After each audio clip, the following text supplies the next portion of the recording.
So I'm wondering if this has ever happened to you. You're watching something happening in real life, or maybe on TV or on YouTube, TikTok, whatever. Something happens, and suddenly you find yourself just bawling, not only because you can relate to it, but now you realize maybe you haven't really healed from something.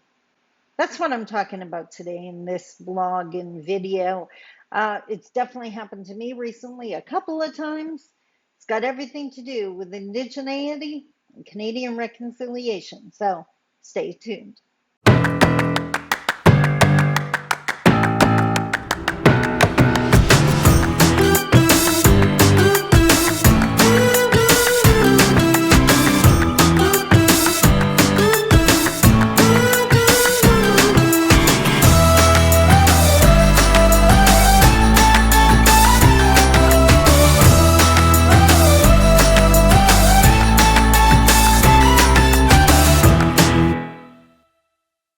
Bonjour, Mishko Paganon, Queen Adishnakas Mundo Dam. Hello, everybody. My name is Sandi Boucher. I'm Red Thunderbolt Woman of the Loon Clan and a proud member of Seine River First Nation in Treaty 3 territory in Northern Ontario. And today we're going to talk about my clan, the Loon Clan. Now, I posted a little while back just a quote, for lack of a better word, one of those sentences just identifying where my head was at. I had spent some time out at camp recently, and I realized that as an Anishinaabe, as an Indigenous woman, as an Ojibwe woman, I find it so much easier to relate to the animals and the birds as my siblings than I would a non Indigenous person. And in the quote, I identified maybe that's because the former has never harmed us, that we can just be open to seeing the similarities and to receive teachings from them. And wouldn't it be amazing if we could get to the space and place where Indigenous people could look at non-Indigenous that way, that non-Indigenous is no longer a threat, that we could bring our defensive walls down, our survival mechanisms that we have developed over the years, that we could bring those down because, and just focus on the similarities. We're not there yet. So if you run into Indigenous people and maybe they're not as open or maybe they're not as forthcoming, don't blame them. That's Canadian history. But now back to today's blog post, which is called Fly Baby Fly. And as I mentioned in the intro, I am a member of the Loon Clan. And I get up really early, and same thing happened at camp. So I found myself sitting at the dock all by myself. And then over in the distance, so quietly, so beautifully, so humbly, here comes a loon. Just do, do, do, do, do. And I smiled because I haven't seen the loons in so long. I haven't been at camp in ages. And then I noticed in the distance, a little ways behind, do, do, do, do, do. Here comes another one. And I instantly knew this is parent and child. And I thought, she's teaching him how to fish. This is awesome.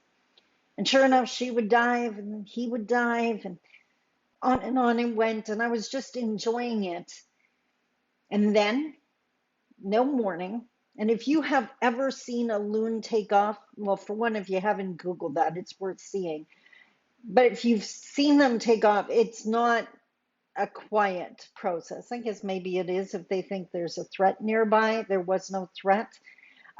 It's loud, those wings and beating against the water until they get enough pressure and enough, momentum, and off Mum flew. You may not know this if you don't live in Northern Ontario, but when it comes to the end of the season, the parents leave. The loons take off, and the new offspring that have been growing and learning all summer are left behind. And they have to make that decision like, okay, this is like if you think people invented, tough love and hard parenting, it you could look to the animal kingdom, and I don't believe that's tough parenting. I believe that's survival. I also think we got to go back to teaching our indigenous youth survival, how to handle racism, how to handle the city. If the government, are you hearing me? You really want to help make a difference? You got to fund martial arts training for indigenous youth. You got to fund empowerment and self-confidence training for indigenous youth.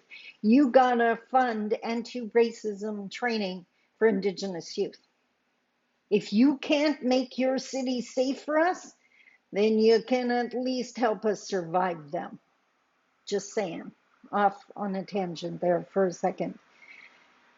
But mom took off and the baby was there, and I was like, and the baby kind of like, you could almost see him hesitating, and then he started flapping his wings, but he only did it for not even a minute, and then he gave up, and I was like, she's gone, hun.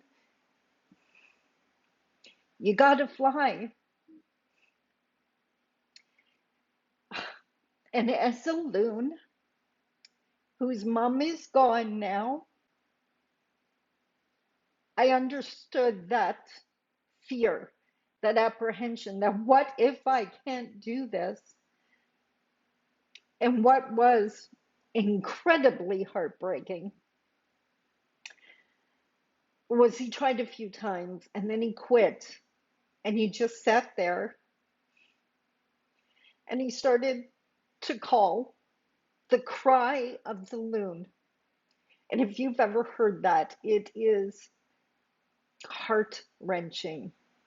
It's so sad and so deep, as if he was trying to call his mom back.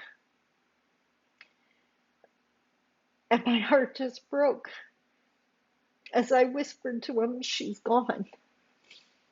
You have to fly. And the good news to this story is I sat there long enough and he got stubborn enough in true Anishinaabe style, in Loon Hmong style, and he did. Before I was gone, he took off and he flew. And I know the mom is so proud of him because she knew he could do it.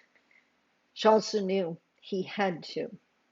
Like my mom was focused on teaching us everything we needed to know so we could go on without her, that loon mom did an excellent job. I just wanted to share that with you. Coddling your child, trying to protect them, doesn't protect them. Instead, give them the skills they need to handle whatever life may throw at them. Then you can sleep nights. I know my kids are safe. I wouldn't mess with my kids. They're wise and intelligent and compassionate, but they're not naive. Food for thought. Till tomorrow, my friend, I love you. Take care. Bye-bye.